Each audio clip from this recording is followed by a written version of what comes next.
briefly review the ethical dilemmas that were assigned to each of the groups and then do a final wrap-up. Here is the first ethical dilemma.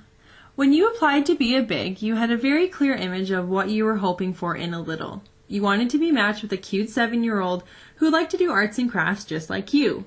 It's been 3 months since you've been matched to your little, and it's not at all what you expected. Your little is 10 years old and has significant hygiene concerns. Your little's family environment is extremely chaotic and it stresses you out. Your little cooperates with the activities that you plan, but the family is often incapable of providing you financial support for the outings, and you are incapable of paying for them on your own. You also don't feel like you and your little are connecting the way that you had hoped. You feel strongly towards giving up on the match and walking away from the agency entirely.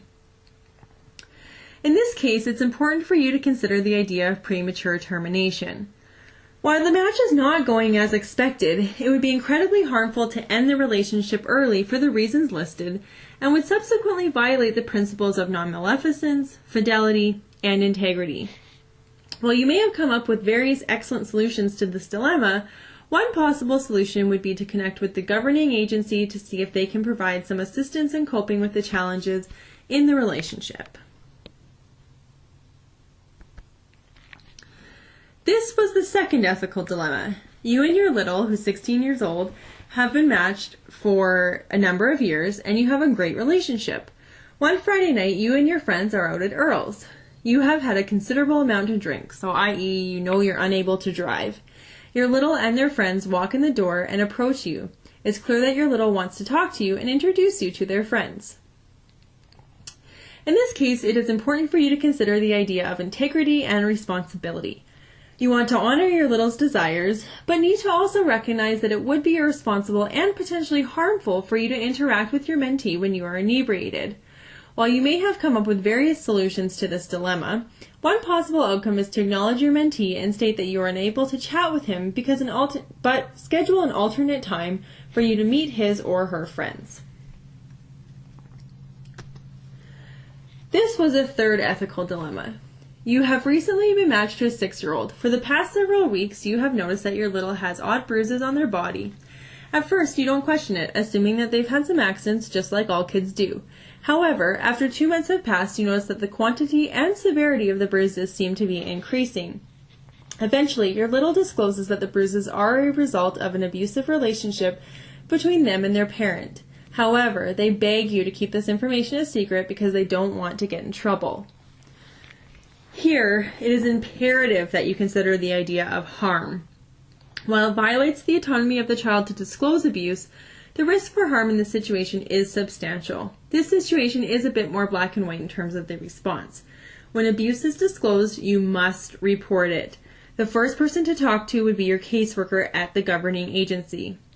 From there, they would likely guide you in how to report the abuse to the appropriate authorities.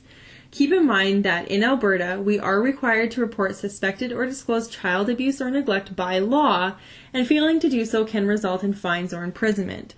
For more information on this, I would encourage you to consult with the Child's Youth and Family Enhancement Act. This was the final ethical dilemma.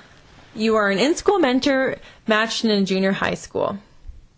Your mentee expresses to you that they have a crush on their teacher. They show you some of the notes that they have written, but not yet given to the teacher, and it is clear after reading these notes that the extent of the crush is quite inappropriate. The school and the teacher are unaware that the student feels this way. In this case, it is important for you to consider harm, justice, and autonomy. While the child will likely not want you to intervene on this situation, their behavior is potentially quite harmful. However, how you intervene, if you choose to do so, may offend the mentee, and it's important for you to be sensitive to this.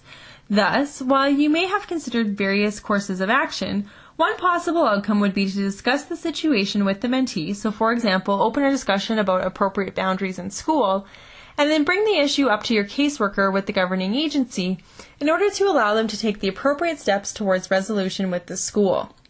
Remember, your role is to support your mentee, and your response in this situation may show them how a situation can be resolved while keeping their own integrity and feelings intact. These are just some important references referred to throughout this presentation. Thank you for your attention during this presentation.